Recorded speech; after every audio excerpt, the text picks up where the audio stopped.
Hello, everyone. Welcome to my channel, RPG Retro Reviews. This week, I'm having a conversation with Swords and Wizardry author Matt Finch from Mythmere Games. Coming right up on RPG Retro Reviews.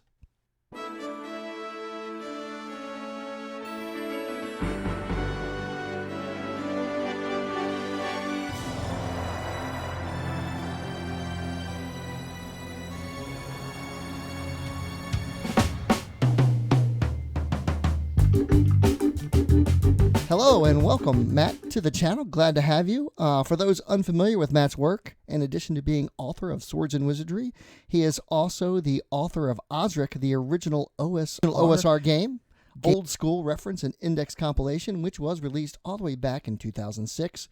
While Castles and Crusades predates OSRIC by 2 years, OSRIC was the first game that was a legitimate clone of an older rule set. In essence, Matt is the father of the OSR, or at least his uncle. What do you think, Matt?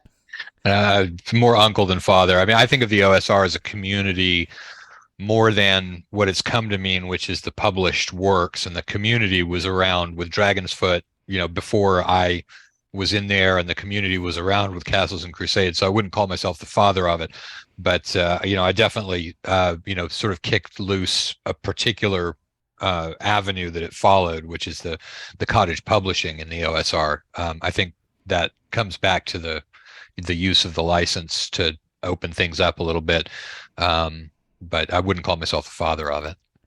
That's great. So what really gave you the idea to just kind of like start OSRIC and make a clone of Dungeons and Dragons? Uh-huh. Well, you have to go back to 2005, which is when we started working on it, at which point in time Wizards of the Coast was not selling PDFs or obviously books of any of the older editions, any of the pre-2000 editions. And so those were basically going to disappear at some point on the horizon when the supply of books, eventually, ran out. The prices would start going up. The price of OD&D was already very high at that point, the box set. And a community came together, which resulted from the internet, and it slowly built up as people found each other and decided on a place. But the people who played the pre-2000 versions of D&D, ended up more and more critical mass in one or two forum sites, mainly Dragon's Foot and Knights and Knaves. And there was people were beginning to publish things for it, but at that point in time, since there wasn't any permission to do that, the OGL did exist at that point in time, but it did not and has never covered any of the pre-2000 editions, and so people were either going very much toward duplicating third edition in the way that they were doing it, in order to stay legal and be able to use the SRD, or they were going completely the other edge and duplicating, old trademarks to make it look exactly like the old modules. And it was just, there was a lot of, what you'd call, piracy or infringement, and it was just, it was going in a direction that wasn't going to be something that was sustainable over time, because at some point somebody would crack down on that approach. And so what Stuart Marshall and I tried to do, and I want to get Stuart's name in there because he's equally responsible for that. Hang on just a second. I'm getting a phone call that I have to hang up on. So, Stuart's name needs to be in there. Right. I forgot about Stuart Marshall. My bad. Yeah. Well, I mean, I was the first one that started working on it. Right. I got like a 76,000 word draft. And then Stuart was helping, with the editing on it. And I basically chickened out and I was like, look, I don't want to release this in the United States, because I'm going to get sued for it, that was what everyone expected at that time, was that there would be an actual legal challenge from Wizards. And Stuart said, well, I'm in the UK. We've got different laws here covering this sort of thing, so it'd be more difficult to sue me.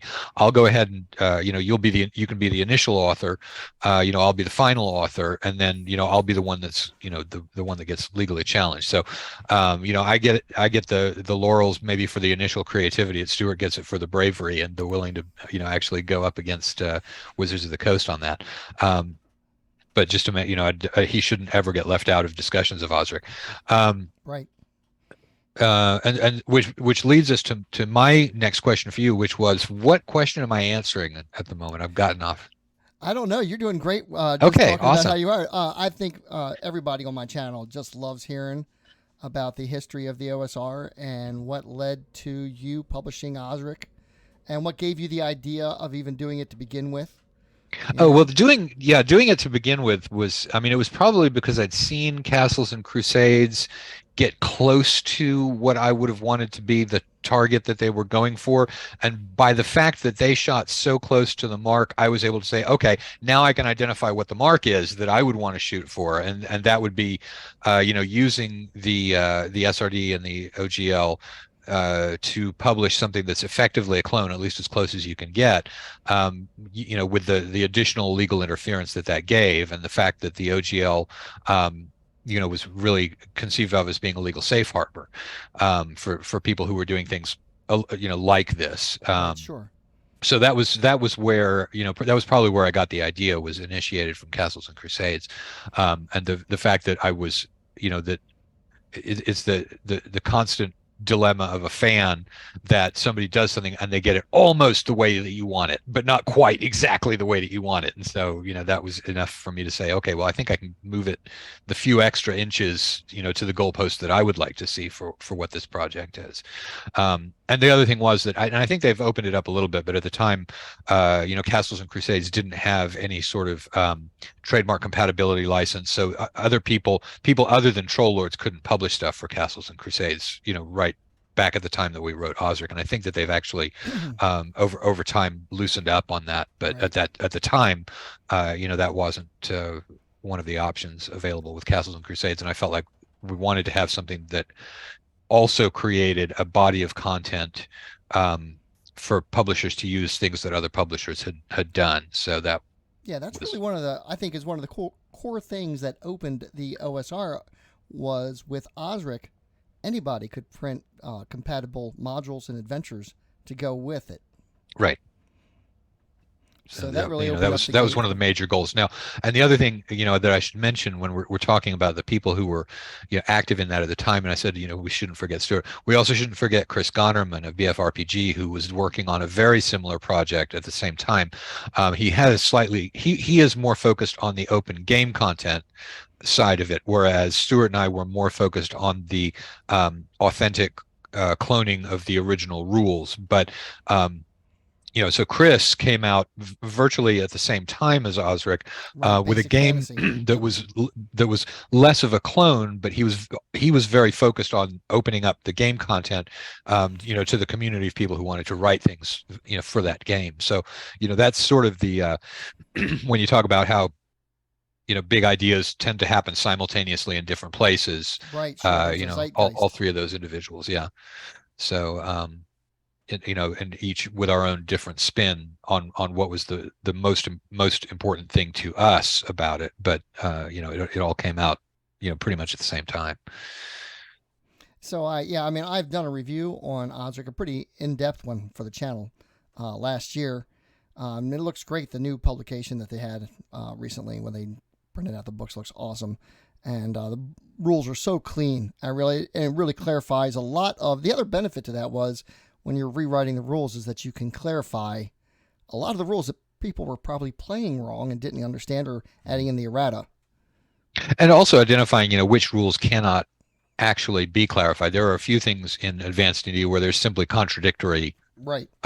descriptions of the rule in one place or another, and so that you can say, okay, there is no right answer to this, so, and that's often useful in a community where people are trying to play something read as written, to be able to say, no, this one's actually ambiguous, do it however you want to. So Oh, that's very helpful, right? Absolutely. So let's go back a little bit further and talk about maybe how you got into gaming in general to begin with, way back when. well, I was very young. I was about 10, and got into Napoleonic wargaming, oddly enough, as as the first little bit of things, but it was because my family used to go to back to England every couple of years, and so I was in England where I ran into some of the Napoleonic wargaming stuff. This is great. I actually had some relatively large scale figures that were Napoleonic. And just playing with those without any sort of rules or anything like that, just toy soldier type of things. But then when coming back to the States, when you went to look at where that kind of stuff was, it was in hobby shops and model shops, which there's not really a very good modern equivalent of nowadays. But back at that time, you had model airplanes, model trains, wargaming, a lot of craft stuff centered in these stores that were just sort of hobby shops. Locally owned stuff. It was all, yeah, they were pretty much all locally owned. And so there, looking at the Napoleonic stuff, I stumbled on, I think the first thing I ran across was a copy of the Monster Manual. And and was fascinated by that and reading it, but didn't understand how exactly it was a game because I was young enough that games came in boxes. Then eventually the Holmes Basic set came out, and my friend Jim grabbed a copy of that and said, look, this is the actual game. Here it is. And so I went immediately and got a copy of that because I was already very interested in it from the Monster Manual, because I was also very into Lord of the Rings, which Right. I read when I was young. And I think I may even have had some Lord of the Rings Goblin minis before I ever played D&D. I don't know which came first. But so that all it was in a store, and it was looking from one shelf over to another shelf and saying, oh, that's interesting, let me go take a look at that, was really how I got into it. Okay. And then started playing with my friend Jim and his friend Christian. We got together and started playing. I may get a chance to introduce Jim to the community at some point, because he's thinking about possibly publishing some stuff. So That'd be awesome.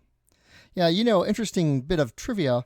The Monster Manual is really kind of a home supplement rather than a AD&D product, because the armor classes are still limited to AC9, and there's only 5 alignments in the Monster Manual, as opposed to the full 9 alignments, because the full thing wasn't written yet when they did it. So they were still referring a lot back to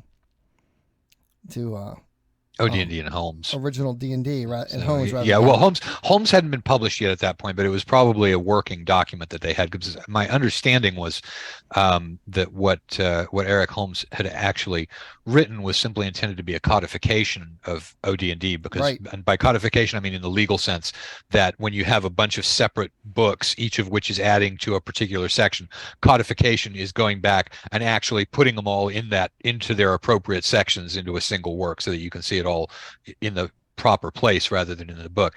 And so that was I think that was what he was really trying to do at the time that he did his first draft of the Holmes Basic set. And Gary looked at it, and they didn't need a codification of OD&D because they were working on advanced D&D already, but what they did need was a basic set for advanced D&D, and so they reworked it into that. That's my understanding. I'm not really a D&D historian, so there are a lot of people who could speak better to that, but that was the word on the street, I did at a certain time. Real big in-depth interview on video on the history of that, because a lot of that was being talked about by Gary in his what was his original column in Dragon magazine? Sage Advice. Sage Advice, right? Which is really fascinating to go back, as I have all the Dragon magazines, all that stuff in PDF, and you can just kind of go back and see the growth and history of the game through the articles and editorials and things that Gary wrote and everybody wrote back then. So that was really cool. So you're playing Holmes Basic, and you got the Monster Manual. What's an adventure that really sticks out in your mind? Well, from that point in time, it's unquestionably In Search of the Unknown B1, because that was what came with the book. Right. And so the first, I remember sitting and saying, okay, well, we've got to buy equipment. We've got this advanced player's handbook now that we can look at. So is there anything that's in here, that we want to buy that we couldn't get with our Holmes basic set stuff? And just the magic of the first adventure that you ever play is probably going to sit in your mind forever. And I still think that as an introduction to the game, that B2 Keep on the Borderlands is actually a better introduction to the game than B1. B1 is always going to be the best module ever, just because of, to me, just because of the experience of being 10 years old, looking at Oh, it right, sure, at this absolutely. situation, and you know I mean, B1's a fun module. I mean, like the pool room where you go in and all the different effects based on what you do or try to get into them or drink one of them. And there's things you can eat and there's clues and stuff like that. So there's a lot of fun, zany kind of things in B1, but also a lot of it is filled in by the dungeon master. Yeah, that was, so we were rolling randomly to try and find out what monster would be in there. Oh, But yeah, really? anyone who's not familiar with it, it's one where uh, there was space underneath the description of each room for the dungeon master to write in what would be there and what treasure would be there. Um, so that also makes it, a little bit, in many ways, less good as an introductory Right. module, that it still left some stuff for you to do that you might not actually know how to do at that point. It's a little bit advanced for an absolute first time ever running a module to fill in what the monsters and the treasure might be. So My personal experience with that was that I actually had gotten into Moldvay mhm. first, and then I found the Holmes book because they were still publishing that alongside with Moldvay for years. Or certainly they They were carried alongside in the stores that hadn't sold, didn't their stop copy of publishing it yet. Holmes until 1982. They were still Okay. publishing. There's 13 editions. I had the whole. Yeah, it's kind of crazy that they were doing that. But anyway, the thing was, I grabbed the Tower of Xenopus mod. Well, it's not called the Tower of Xenopus, but the Xenopus adventure in the back of the Holmes basic book Mhm. was one of my first modules. Was the first adventure that I ran as a dungeon master, and that one always captured my imagination. Just the Yeah. background of it and the craziness of it. But so you go on your first adventure. What do you think um, is the appeal then of, especially in regards to modern games, is the OSR versus, say, playing a modern iteration of the game? Well, you gotta different people see the OSR as different things. I mean, you can view it as being playing, um, in the sort of, I don't know. I mean, my view on what the OSR is that it has more to do with the simplicity and the open-endedness of the rules, and that implies certain other things, like, high lethality is not a big deal because it's easy to re-roll a character, um, things like that. But there are other focuses on it. For whatever reason, I think that older adventuring tended to focus a lot more on exploration, whereas more recent adventuring tends to direct you through something much more efficiently. You don't have, random side corridors. And so I think that the main appeal of the OSR is, number one, um, the extent to which it is rules light. First edition Dungeons and Dragons AD&D is not rules light. It is open-ended, however, that a lot of things are going to be resolved by the DM based on a situational occurrence, and based on, what might happen, what might be the way that this works, rather than trying to pre-plan a rule for every situation, which was a much more third edition sort of approach. But I think that's still carried forward into fifth edition. That they are trying to tell you how to handle every single situation, instead of saying sometimes you're going to run into something that you just don't know, in which case, make a ruling, because there's not a rule. And that whole make a ruling aspect of it is something that I think is pretty important to the game, because that really has to do with, these are, two people looking at each other across a table or through a screen nowadays, and saying, well, okay, so this is what I think is going to happen. And there's an element of interaction and play that happens when you're figuring out what ought to happen in a situation, rather than somebody simply saying, well, I think this is where it falls into, and it's on page X. So it creates a different feel around the table, all of the little differences put together, I think create a somewhat different feel around a table that's operating in an old school fashion as opposed to one that's operating in a newer school fashion. And in a lot of cases, I think it's difficult to put your finger on, but I do think that the fact that that the DM acts as a referee rather than necessarily looking something up in a rule book for situations does change the actual character of the way that the table is operating. And in many ways, I think it's pretty subtle. Yeah, I have to agree pretty much with everything you said. I love the fact that it's rules light in a lot of ways, in that it's not, everything isn't codified. Everything isn't just like, this is how you're supposed to do it. And if you make a change or you make a little modification, it doesn't kind of wreck the way a character operates or where Right. a character class operates, because it's not that in depth. Yeah, and I don't think it's really necessarily rules light. I think most of the OSR systems are rules light, but it's also that open-ended approach where it ends at a certain point and just says, okay, and the one who's going to decide is the DM. Dungeon. Yep. And then figure it out for yourselves what all goes on, and in that sense, open-ended, I think is probably the more important of those two aspects, rules light versus open-ended. But not everything fits into perfect categories. So. Right, absolutely. Yeah, he doesn't have to put it. You don't have to have it into a box, and that's a little bit. That takes a lot of pressure off, I think. It's a little bit more relaxing. So you got OSRIC. What leads you to go into to create Swords and Wizardry? Well, so I never actually played original D&D back in the day. We used the books because you had to, because the Dungeon Master's Guide wasn't out yet, and I'm one of that, a couple of years worth of people. So we were familiar with OD&D and the way that it looked, but the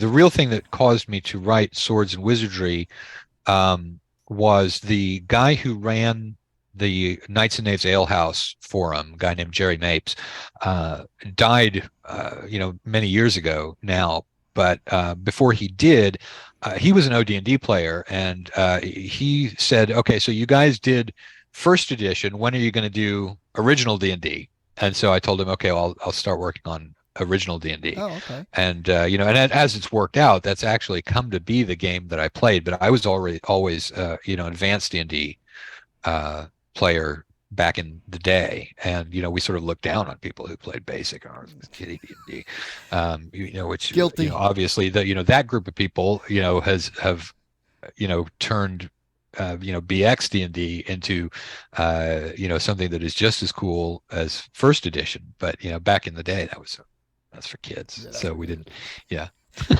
I very, very vividly remember that, because we started out with Maldvay Cook, and a lot of my other friends started playing D&D, and they had the player's handbook, and that was for kids, and you didn't play basic D&D. And I ended up years later, because I started getting into the Mystara setting when Bruce Hurd came out with that entire series, and I loved that setting, and I really wanted to play basic D&D because of the setting, because I just liked all the different stuff that were in there, and nobody would play it with me because it was basic D&D. So I know that we're coming out with a new printing of Swords and Wizardry soon, so let's talk about that a little bit. Well, given recent events, which probably everyone is familiar with, that probably everybody is, yeah. Wizards of the Coast is most likely going to be revoking the open game license. So it's become more than just another printing of Swords and Wizardry. The likelihood is that it is going to be non-OGL, and it still, to me, looks like Wizards is going to revoke the ability to publish new stuff under the OGL 1.0. The stuff that people have done already, so for example, Swords and Wizardry, we could probably continue selling it, is where it looks like this is going to land. But anybody who wants to publish something for it is going to have to be using their new license. And if that new license, can be changed by Wizards, on 30 days notice or anything like that, and I'm pretty sure there's going to be something that's going to end up being objectionable in that license. Maybe not. But if we want Swords and Wizardry to be accessible to other publishers, then we're going to have to move to a new licensing system. So we're probably going to go non-OGL. We'll probably do probably a two-step licensing thing, because there's two phases of an open license. I mean, one is that somebody can publish something for Swords and Wizardry. That part we'll probably do right away. Whether a publisher can publish something that somebody else published for Swords and Wizardry, so in essence a peer-to-peer license rather than one that's just a pyramid. So for that is a lot more complicated in terms of the legal language. So and I don't think that there's going to be an immediate stampede for people to use the work of other publishers in Swords and Wizardry. So I think we'll take a look and see where this ORC license thing goes. The ORC that license Paizo is that working on. Paizo is working on, right? Right. I'll take another look at Creative Commons, which is one that I've skimmed through reading that, but never really with an eye to using it. So I haven't read it carefully enough. So that's another possibility of the direction we go. But we'll basically immediately make it available for anybody to publish the stuff from the Swords and Wizardry book, and then we'll wait a little bit, do a little bit more reading as to what's the best license mechanism to use for actually building up open content for publishers under Swords and Wizardry to have group access to and to contribute material into, and so on and so forth. So anyway, okay, so you got the OSR, the new license. Looks like that's going to go forward okay. So what is the format of Swords and Wizardry going to be? Well, the draft is going to look, well, in terms of the content is going to have very, very few changes to it. When we wrote it, it was like I mentioned very early that the early editions of D&D have never been opened up under the OGL by having their contents written in an SRD. So when we were getting into it via the SRD, we were still being and since it's Swords and Wizardry, I can say I guess, but this is true of OSRIC, Stuart and me as well, that we were being very, very careful about copyright anyway, about making sure that there weren't any copyright violations in there. So there's not a lot of work left to be done in order to strip that away. And most of it is stuff that when we realized, okay, we're going to go in the SRD, then we added things in, like, the names, the Glabrezu, names of the demons, things like that. Those have got to get scrubbed out. In fact, the biggest difficulty that I'm running into right now is in a really irritating spot. It's just that because we're going to keep all of the old spell names, but the problem is that when you alphabetize those, because each of them has been rewritten, the only thing that's similar is the actual name, and in virtually all cases, that's not something that's copyrightable, the name of the spell. But when you alphabetize all the names to list, here are the first level cleric spells, for example, there you get an identical list of text, all in the same order. So, even though, and that is a copyright violation if you've got, so what we're having to do is come up with new names for the spells, and then we're going to put the old name in parentheses after that. And that, I think, is plenty to break up the copyright issue on that list. But it means that we have to go in, and even though we're not really going to rename the spells, we've got to come up with a new name for each of those spells, right? As a working thing, just for its existence on that one list in the one place. But so right at the moment, I'm working on rewriting those, and it's unfortunate. I think a lot of people will look at that list and want to use those new names without, so we're going to put in a thing saying these are, alphabetically, listed for the descriptions using the parenthetical short description of the spell that you see there, so right, sure. We want you to look up hold person as opposed to induce paralysis. So, but it is, that's where we are in terms of some of the bizarre results that you get from from a legal regimen. So Right, sure. So is it going to be 3 little booklets, or it's going to be a single booklet, do you think? no, it's going to be a single book. Okay. The last version that we came out with through Frog God was a box set with the 3 books. I think that the fan base is pretty much equally divided on. About half of them prefer a box set with little separate booklets, and about half of them really prefer a single, book that you can just throw in a backpack or whatever it is and have it all there in one place. So we'll do a book. We'll see whether Mythmere, I'm in that camp, by the eventually. way. I like the single booklet. Yeah, yeah. So it may be that we do a box set down the road, but for this one, in particular, I think, we're going to go back to the one book format for the convenience of it. All right. And about when do you think the Kickstarter is going to get underway? I know you probably don't have a definite date, but Well, no, we're hoping for February or March. oh, okay. We're Errol Otis is already working on the cover painting Oh, you're for going to it. do a new. Earl's doing a new cover for you. Errol's doing a new cover for it because Okay, this is something that awesome. we set this in motion, quite a while ago, Right, sure. long before this OGL controversy, erupted, because we had, Susie and I had left Frog God, so we needed to have a version of Swords and Wizardry that was a Mythmere Games version of it. So we've been, working on this, it's been in process for quite a while. So making these last few changes, it's actually, in a lot of ways, pretty good timing for us. Certainly good timing that we didn't manage to get it out the door when we had originally hoped Right, for, which would sure. have That would put have us been out inconvenient. right before this whole thing happened. Right. And it's put us with a pretty much completed product right when we need it. So, that worked out. If you're going to see a silver lining in it, we certainly did get a silver lining on this thing. Right. So this might be a loaded question, but what is one of your favorite Swords and Wizardry supplements or adventures? What do you like? What do you like for Swords and Wizardry? Maybe something you've done or something I somebody don't know, else has for done. adventures, I really like Spire of Iron and Crystal, which is one that I did fairly early on with it. Um,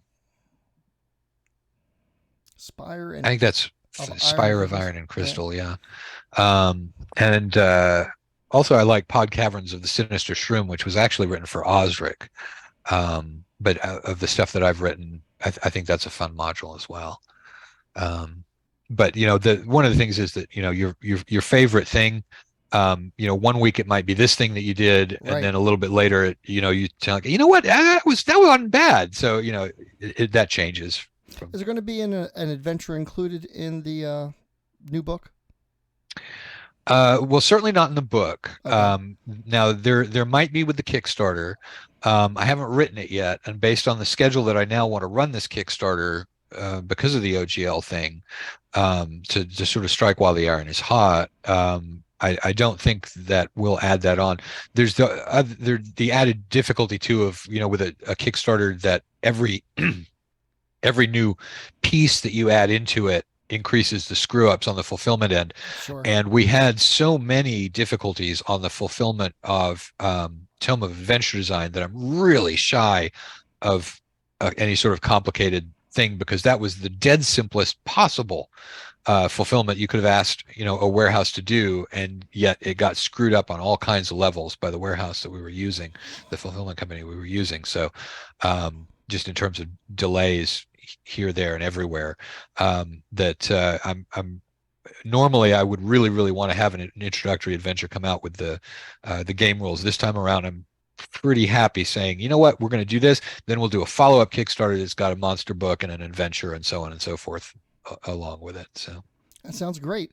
So we're looking forward to like February, March for the Kickstarter. New version of Swords and Wizardry. Going to be a whole booklet coming out.